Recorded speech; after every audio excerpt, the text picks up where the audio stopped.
Okay, let's jump right in. Money, it's way more than just what pays for your coffee, right? Absolutely. It gets tangled up in pretty much everything. Yeah, like how happy we feel, how society itself is shaped. So today, we're doing a deep dive. Looking at money's impact on our lives, on society. Exactly. We're pulling insights from the research documents you shared, focusing on the surprising stuff, the important takeaways. Right. The mission is to give you a clearer, more nuanced understanding of money's influence and do it pretty efficiently. Think of it as your express route. So let's start with that big question everyone asks. Ah, the classic. Can money actually buy happiness? Right. And the answer seems complicated, like a bit of a roller coaster. It really is. Hmm. You probably remember hearing about studies like the Kahneman and Beaton one from 2010. Yeah, the one that said happiness kind of plateaus. Uh, Around, what, $75,000, maybe $90,000 for day-to-day emotional well-being? exactly. The idea was, beyond that point, more money didn't really mean, more daily joy. But then there's another study, Killingsworth in 2021, find something different. Like happiness does keep rising with income. It did, which obviously seemed contradictory. So what gives? How do we square those? Well, this is pretty cool. They actually teamed up. Kahneman, Deaton, Killingsworth. Their 2023 collaboration kind of synthesized things. Okay. And it looks like, for most people, happiness does tend to increase with income, logarithmically. Logarithmically meaning. Meaning doubling your income gives a similar happiness boost regardless of the starting point. Mm-hmm. So going from, say, 40K to 80K feels about as good as going from 80K to 160K. Okay, that makes sense. But you said most people. What about the exception? Right, there's this unhappy minority, maybe 15–20% of people. For them, happiness does seem to plateau maybe around $100,000. Why is that? It highlights something crucial. Money is really effective at reducing suffering caused by, well, lack of money, financial hardship. Takes away that stress. Exactly. Yeah. But if someone's already dealing with significant unhappiness, maybe due to grief, mental health issues, other deep-seated problems, more money doesn't necessarily fix that. It solves money problems, but not all life problems. That's a really important distinction. Okay, so it's not just how much money, but also how we spend it, right? Definitely. The research is pretty consistent here. Spending on experiences, travel, concerts, learning new skills tends to bring more lasting happiness than just buying more material stuff. Things versus doing. Makes sense. And it's not just selfish spending. Spending money on other people, pro-social spending, is also strongly linked to increased happiness for the giver. Oh, and I heard about this idea of buying back time, paying for chores you dislike. Yes, that shows a real link to greater life satisfaction. Using money to delegate tasks you dread frees up time for things you actually enjoy. Less drudgery, less stress, more happiness. Makes perfect sense. Okay, let's shift gears a bit to the tougher side. What about when people don't have enough money? The impact on mental health. It's a huge issue. The correlation between financial hardship, low income, high debt, financial instability, and poor mental health is really strong. We're talking depression, anxiety, significant distress. How strong are we talking? Well, one stat suggests people with the lowest incomes are somewhere between 1.5 to 3 times more likely to experience common mental illnesses compared to those with the highest incomes. Wow, that's a big gap. It is, Right. and it often becomes a vicious cycle. How so? Financial stress worsens mental health. Poor mental health can then make it harder to manage finances effectively, find or keep a job, maybe make good decisions. It digs the hole deeper. And things like medical debt must just amplify that stress incredibly. Oh, absolutely. Medical debt seems particularly toxic in this cycle. Unexpected, often large, and tied directly to health vulnerability. And layered on top of all this is, consumer culture, always telling us we need more, more, more. Right. And there's research suggesting that prioritizing materialism, placing a high value on wealth and possessions, is actually linked to lower life satisfaction. Really? So wanting more makes you less happy. It seems that way. It's associated with poor moods, more anxiety, more depression. It might shift focus away from things that are more fundamental to well-being, like relationships, personal growth, community connection. Okay, let's zoom out now. From individual psychology to the bigger social picture, money clearly structures society in major ways. Massively. We need to talk about wealth, not just income. Right. Wealth being assets minus debts, what you own. Exactly. And wealth is a huge driver of social stratification. It provides security, opportunities, advantages that income alone doesn't capture. and it's often passed down through generations. Creating these distinct layers in society. Precisely. And the inequality in wealth distribution is often much starker than income inequality. What do the numbers look like, say, in the U.S.? They're pretty staggering. The top 1% owns roughly a third of all household wealth. The top 20% owns almost 90%. 90% for the top fifth. Wow. Yeah, it creates very different classes with vastly different life chances. So how does that difference in wealth actually play out in people's lives? Let's talk specifics. Housing. Housing is fundamental. For low-income households, the cost burden can be severe. People end up making impossible choices: rent versus food, rent versus healthcare. Leading to instability. Yes, housing instability, frequent moves, but also potentially living in substandard conditions with mold, pests, poor heating, things that directly impact physical and mental health. Stable, affordable housing is a cornerstone of well-being. And healthcare access seems directly tied to wealth and income, too. Incredibly so. There's a strong, clear correlation.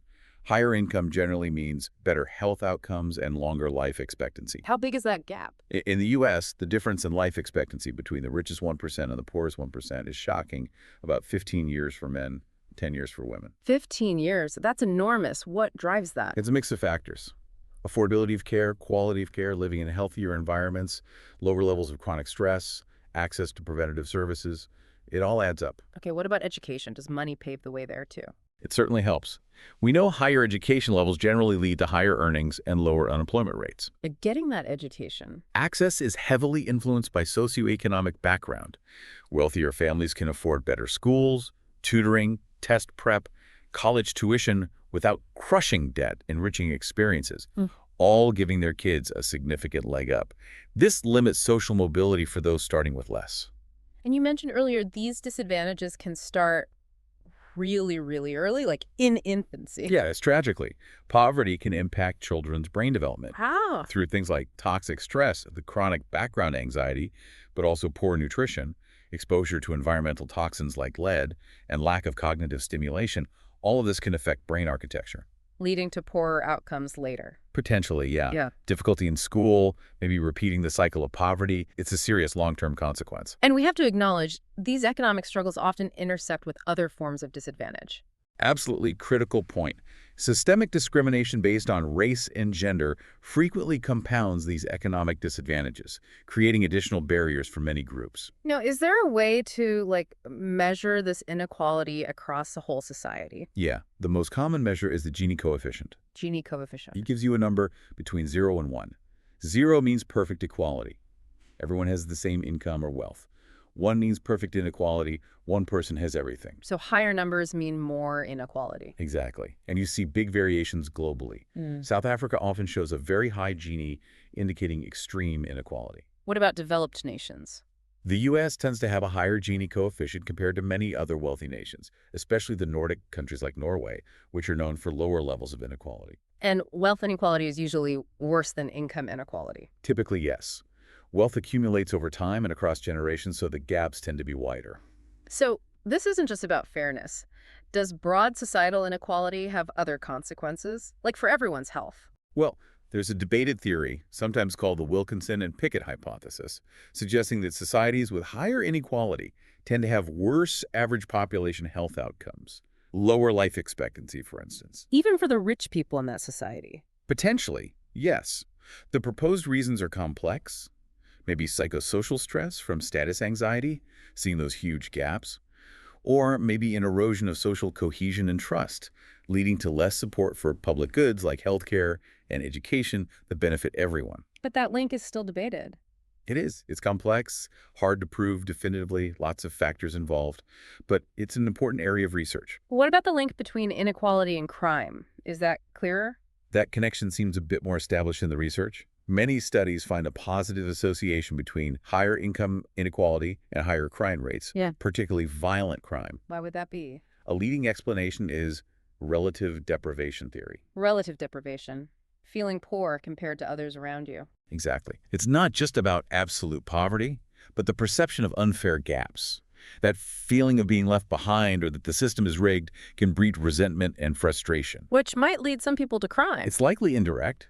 Inequality might foster conditions conducive to crime, like lack of opportunity, weakened community bonds, social disorganization. It also feels intuitive that big economic divides could damage trust. Trust in each other, trust in institutions. Absolutely. When there are vast differences in wealth and opportunity, it can be harder for people to feel a sense of shared fate or community. It can erode trust that the system is fair or works for everyone. Especially if that inequality is perceived as unjust, Right. not earned. Precisely. And lower social trust, both interpersonal trust and trust in institutions like government or the media, can have really far-reaching consequences. Like what? Well, it could fuel political polarization and instability. If people lose faith in the system, feel disconnected from their fellow citizens, it can lead to gridlock, cynicism, and make it harder to address collective problems. Division grows. Okay, bringing it back to a more personal level again. Money troubles within families. That's a big one, right? Huge. Financial issues are consistently cited as a major source of stress in relationships, a leading cause of conflict between partners, and sadly, a significant factor in divorce. Is there a model for understanding how that works, how the stress filters through? Yes, researchers talk about the family stress model. Basically, economic hardship, job loss, low wages, debt creates pressure on parents. Financial pressure leads to personal distress. Right. Depression, anxiety, irritability. Hmm. And that parental distress can then spill over into the couple's relationship, leading to more arguments and conflict. And it affects parenting too. Yeah, stressed parents might become harsher, less patient, less engaged, or more inconsistent in their parenting, which of course negatively impacts the children. So kids get hit directly by the lack of resources and indirectly by the stress and conflict at home. Exactly. Plus, the instability itself, frequent moves, job changes for parents, adds another layer of stress for everyone. Okay, let's shift again to the political sphere.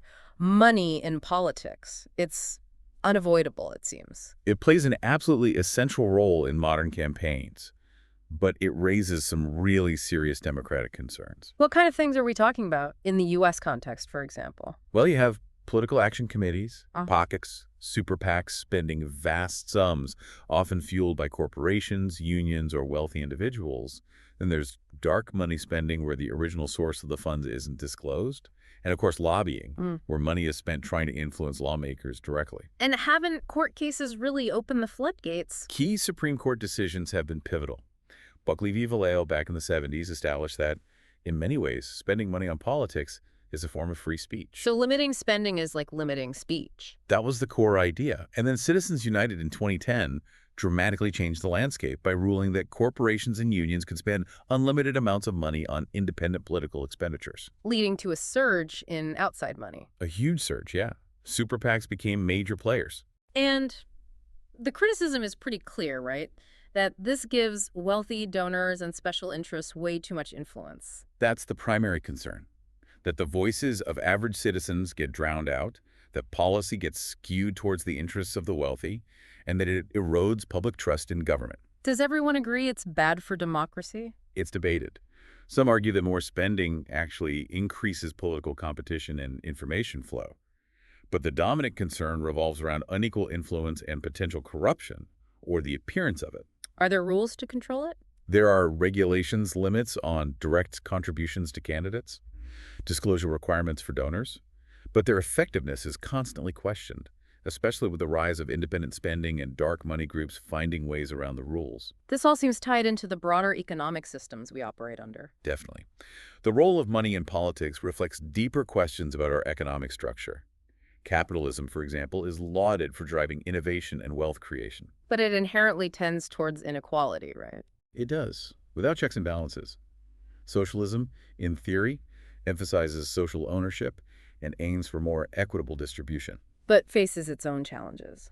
often regarding efficiency, innovation incentives, and sometimes individual liberties. So in reality, most countries are somewhere in between. Exactly. Most operate as mixed economies, trying to blend market mechanisms with government intervention to balance growth, freedom, and equity. It's like a constant balancing act.